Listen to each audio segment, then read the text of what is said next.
ನಮಸ್ಕಾರ ಸ್ನೇಹಿತರೆ, ನಾನು ಚಾಣಕ್ಯ ಚಾನಲ್ಗೆ ಸ್ವಾಗತ. ನಾವು 25 ದಿನಗಳ ಕಾಲ ದಿನನಿತ್ಯ ಬಳಸುವ ವಾಕ್ಯಗಳನ್ನು ಕಲಿತಿದ್ದೇವೆ. ಇವತ್ತಿನಿಂದ ಒಂದು ಹೊಸ ಪ್ರಯತ್ನ, ಕಥೆಗಳ ಮೂಲಕ ಇಂಗ್ಲಿಷ್ ಕಲಿಯುವುದು. ನಮಗೆಲ್ಲ ಗೊತ್ತಿರುವ ಬಾಯಾರಿದ ಕಾಗೆ, ದ ಥರ್ಸ್ಟಿ ಕ್ರೋ ಕಥೆಯನ್ನು ಇಂಗ್ಲಿಷ್ನಲ್ಲಿ ಹೇಗೆ ಹೇಳುವುದು ಮತ್ತು ಅದರಲ್ಲಿರುವ ಹೊಸ ಪದಗಳು ಯಾವುವು ಎಂದು ಇವತ್ತು ತಿಳಿಯೋಣ. ಭಾಗ 1, ಕಥೆ, ಇಂಗ್ಲಿಷ್ ಮತ್ತು ಕನ್ನಡದಲ್ಲಿ. The story. ನಾನು ಒಂದು ವಾಕ್ಯ ಇಂಗ್ಲಿಷ್ನಲ್ಲಿ ಹೇಳುತ್ತೇನೆ, ನಂತರ ಅದರ ಅರ್ಥವನ್ನು ಕನ್ನಡದಲ್ಲಿ ವಿವರಿಸುತ್ತೇನೆ.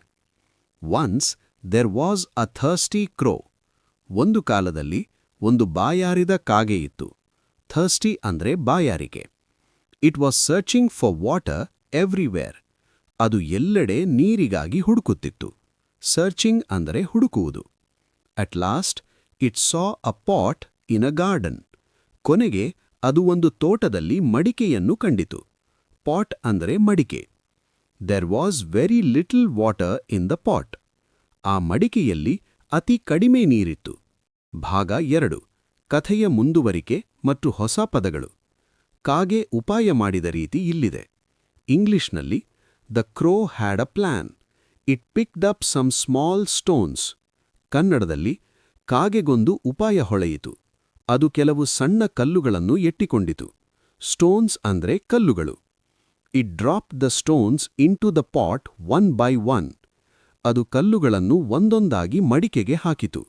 ಡ್ರಾಪ್ಡ್ ಅಂದ್ರೆ ಹಾಕುವುದು ಅಥವಾ ಬೀಳಿಸುವುದು. The water level came up.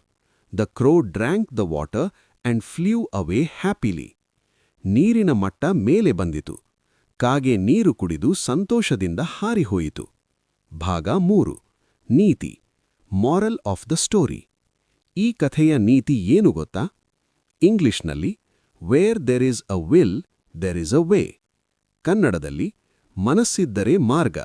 Will ಅಂದ್ರೆ ಇಲ್ಲಿ ಇಚ್ಛಾಶಕ್ತಿ ಅಥವಾ ಮನಸ್ಸು ಅಂತ ಅರ್ಥ. ಸ್ನೇಹಿತರೆ, ಕಥೆಯ ಮೂಲಕ ಇಂಗ್ಲಿಷ್ ಕಲಿಯುವುದು ನಿಮಗೆ ಇಷ್ಟವಾಯಿತಾ? ಇವತ್ತಿನ ಹೋಮ್ವರ್ಕ್, ಈ ಕಥೆಯಲ್ಲಿ ನಿಮಗೆ ಇಷ್ಟವಾದ ಒಂದು ಇಂಗ್ಲಿಷ್ ಪದವನ್ನು ಕಾಮೆಂಟ್ ಮಾಡಿ. ಉದಾಹರಣೆಗೆ ಥರ್ಸ್ಟಿ ಅಥವಾ ಗಾರ್ಡನ್. ನಾಳೆ ನಾವು ಸಿಂಹ ಮತ್ತು ಇಲಿಯ ಕಥೆಯ ಮೂಲಕ ಇಂಗ್ಲಿಷ್ ಕಲಿಯೋಣ. ತಪ್ಪದೇ ನೋಡಿ. ಧನ್ಯವಾದಗಳು.